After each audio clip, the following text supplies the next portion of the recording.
আসসালামু আলাইকুম ওয়া রাহমাতুল্লাহি ওয়া বারাকাতুহু। ইন্নাল হামদুলিল্লাহ ওয়াসসালাতু ওয়াসসালামু আলা রাসূলিল্লাহ আম্মা বাদ।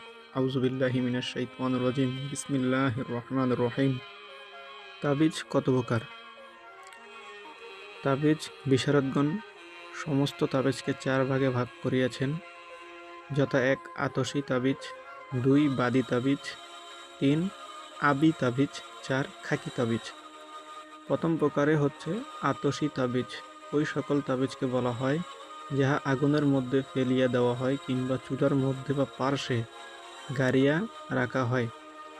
এই সকল তাবিজকে বিজয় বা জবান বন্ধ কিংবা নিদ্রা বন্ধের জন্য হয়ে থাকে, অর্থাৎ শত্রুর জবান বন্ধ এবং শত্রুর ঘুমানোর যে দিক রয়েছে, যদি ঘুমাবে, শত্রু যে ঘুমিয়ে থাকবে সেটি বন্ধের জন্য এটি ব্যবহার করা হয়ে থাকে। দ্বিতীয় প্রকার তাবিজ হচ্ছে বাদী তাবিজ। ওই সকল তাবিজকে বলা হয় সেই সকল তাবিজ বৃক্ষের ডালে বাঁধিয়া রাখা হয় কিংবা কোনো উঁচু স্থানে টাঙ্গাইয়া রাখা হয়, যাহাকে উহা বাতাসের দ্বারা নড়াচড়া করিতে পারে। এই প্রকার তাবিজ ব্যবহার হয় বেশিরভাগ প্রেম, ভালোবাসা এবং মহব্বতের জন্য। যদি বিয়ের উদ্দেশ্য হয় তাহলে আল্লাহ কোরআনের পাকের এই উসিলায় আল্লাহ নিয়ামত দান করবেন, আর না হলে আল্লাহ করবেন না। তৃতীয় প্রকার তাবিজ হচ্ছে আবি তাবিজ। আবি তাবিজ ওই সকল তাবিজকে বলা হয় যাহা নদী, সাগর কিংবা জোয়ারের মধ্যে ফেলে দেওয়া হয়। এই প্রকার তাবিজ ব্যবহার হয় বন্দিমুক্ত নিরুদ্দেশ ব্যক্তির সন্ধান কিংবা অবাধ্যকে বাধ্য করার জন্য ব্যবহার হয়ে থাকে। চতুর্থ প্রকার তাবিজের নাম হচ্ছে খাকি তাবিজ, যাহা ব্যবহার হয় খাটের নিচে, রাস্তার চৌমাথায় কিংবা যে কোনো রাস্তায় অথবা কবর স্থানে ও পাহাড় পর্বতে গাড়িয়া রাখা হয়। ওইসব স্থানে এটি গাড়িয়া রাখা হয় এবং এটি ব্যবহারের শুধু একটাই উদ্দেশ্য, জাদু নষ্ট হওয়া অথবা শত্রুকে ধ্বংস করা। অর্থাৎ যদি কোনো শত্রু হয়ে থাকে যে কালো জাদু করছে, সেই জাদু নষ্ট করার জন্য এই খাকি তাবিজ ব্যবহার হয়ে থাকে। তাবিজ ব্যবহারের বা লিখিত কিছু শর্ত রয়েছে। আতশী তাবিজ লেখেবার শর্ত হচ্ছে, যদি কোনো আলেম হয়ে থাকেন তাহলে পূর্ব দিকে মুখ করিয়া চুলা অবস্থায়, অর্থাৎ চুলায় আগুন জ্বালাইয়া অথবা মোমবাতি জ্বালাইয়া অথবা যে কোনো আলো, অর্থাৎ আগুন দ্বারা যে আলো হয় সেগুলো জ্বালিয়ে বসিতে হইবে। আর যদি সাধারণ কেউ হন যে লিখবেন, একই রকমভাবে যেটা বললাম এখন আতশী তাবিজ সেভাবে লিখবেন। আর যদি তাও না পারেন তাহলে যে কোনো এক সময়, যে কোনো একটি সময়ের ভিতরে এই আতশী তাবিজ লিখবেন। ইনশাল্লাহ সাধারণভাবে লিখলেও হবে যারা সাধারণ মানুষ আছেন। ২ নম্বর হচ্ছে বাদী তাবিজ। এটি লেখার শর্ত হচ্ছে আলেমকে পশ্চিম মুখ হইয়া উঁচু স্থানে, যেখানে বাতাস চলাচল করে, সেখানে বসিয়া এই তাবিজ লিখতে হবে। এই ২ নাম্বার বাদী তাবিজ যদি সাধারণ মানুষ লিখতে চান তাহলে যেভাবে বললাম, পশ্চিমমুখী হইয়া উঁচু স্থানে বসিয়া বাতাস চলাচল করে সেখানে লিখতে হবে। তাও যদি না পারেন তাহলে সাধারণভাবে কোনো এক সময় লিখলেই হবে ইনশাআল্লাহ। ৩ নাম্বার আছে আবি তাবিজ। লেখার শর্ত হচ্ছে আলেমকে উত্তরমুখী হইয়া নদীর কিনারায় বা পুকুরের পাহাড়ে অথবা পুকুরের পাড়ে, পাহাড়ে নয় পুকুরের পাড়ে অথবা যে কোনো জলাশয়ের নিকট বসিয়া তাবিজ লিখবে।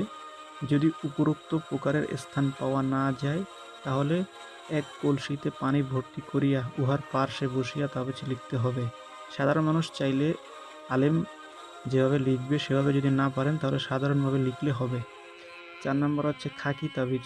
লেখার শর্ত হচ্ছে আলেম দক্ষিণমুখী হইয়া খালি ঘরে অথবা গৃহে সুগন্ধি জ্বালাইয়া তাবিজটি লিখবেন। সাধারণ মানুষ চাইলে সাধারণভাবে ঘরে লিখতে পারেন, আলো থাক বা না থাক কোনো সমস্যা নেই। এই ৪ ধরনের তাবিজ কোরআনের আয়াত দ্বারা লেখা হয়, তো এটা হালাল। আর যেসব তাবিজ কোরআনের আয়াতের বাইরে সেটা হচ্ছে শিরক, অর্থাৎ ওটা হচ্ছে আল্লাহর নাম ছাড়া, আল্লাহর কোরআনের আয়াত ছাড়া লিখলে সেটা শিরিক হয়ে যায়। আর আল্লাহর নাম সহ এই যে ৪টি তাবিজ বললাম সেগুলো কোরআনের আয়াত দ্বারা যদি হয়ে থাকে তাহলে আল্লাহ এই উসিলায় হেফাজত করিবেন, সেটি বুঝিতে হইবে। এটি হচ্ছে হালালভাবে তাবিজ লেখার নিয়ম এবং ভালোভাবে এই তাবিজগুলি ব্যবহার হয় আল্লাহর কোরআনের আয়াত দ্বারা। এটি উসিলা, এই উসিলায় যদি আল্লাহ হেফাজত করে, যদি আপনি মনে করেন তাহলে ইনশাল্লাহ কাজ হবে। সাবধান। তাবিজ করতে পারে না। আল্লাহর এই উসিলা রাখলেই, কোরআনের আয়াতের উসিলা রাখলে আল্লাহ করবেন, সেটি মনে রাখতে হবে। তাহলে ইনশাআল্লাহ সব দিকে কাজ হবে। আর যদি বলেন কোরআনের আয়াতই আমাকে হেফাজত করতেছে, তাহলে এটাও শিরিক হয়ে যাবে। অর্থাৎ আল্লাহর কোরআনের আয়াত এর উসিলা আল্লাহ হেফাজত করেন, এটি হচ্ছে হালাল। আবার যেগুলো বাইরে আছে আবার বলবেন যে আল্লাহ এই উসিলাই করবেন, সেটিও কিন্তু হবে না। কারণ কোরআনের আয়াতের বাইরে যেগুলো আছে সেগুলো ডাইরেক্টই শিরিক, আল্লাহ তো করবেনই না, বরং আল্লাহের বিপরীত আপনাকে আরও দিবেন, শাস্তি দিবেন। সাবধান, কথাগুলো যেভাবে বললাম সেগুলো বোঝার চেষ্টা করুন, করে তারপর ইনশাআল্লাহ ব্যবহার করবেন যে কোনটা ভালো কোনটা খারাপ। এবং কোরআনের আয়াত হচ্ছে উসিলা, সেইটা কিন্তু আগে মনে রাখতে হবে। অর্থাৎ কোরআন হেফাজত করবে এটা বলা যাবে না, এটাও কিন্তু শিরিক, এটাও শিরিক হয়ে যাবে। অর্থাৎ আল্লাহ কোরআনের আয়াতের উসিলায় নেয়ামত দান করবেন, এটি আপনাকে বুঝে নিয়ে করতে হবে, ইনশাআল্লাহ হবে। তো আরেকটি হচ্ছে তাবিজ কালো কেন হয়ে যায়। তাবিজ কালো হয় যখন কোরআনের কোনো আয়াত উসিলা হিসাবে আপনি রাখেন, তখন রাখার সাথে সাথেই যখন কোনো কেউ যে আপনাকে জাদু করে বা শত্রু আপনাকে মারতে চায়, তো আল্লাহ ওই উসিলায় তাকে ধ্বংস করে এবং আল্লাহ ইশারা দেন যে তাবিজটা, হে আমার বান্দা, আমি তোমার তাবিজটি আমার যে উসিলা কোরআনের আয়াতে রাখছো, যে উসিলায় তুমি আমাকে বলতেছো আল্লাহ আপনি এই উসিলায় হেফাজত করবেন, সেই উসিলার ইশারা আল্লাহ দেন তাবিজটি কালো করে, যে আল্লাহ এই উসিলায় শত্রুকে ধ্বংস করছেন। আল্লাহ একটু ইশারা দিতেছেন যে তোমার শত্রু তোমাকে কালো জাদু করছে, কুপুরি করছে তোমাকে মারার জন্য, তুমি আমার কোরআনের আয়াত রাখছো উসিলা হিসাবে, এবং সেই উসিলায় আমি তাকে ধ্বংস করলাম আর তাবিজটাকে একটু কালো করলাম।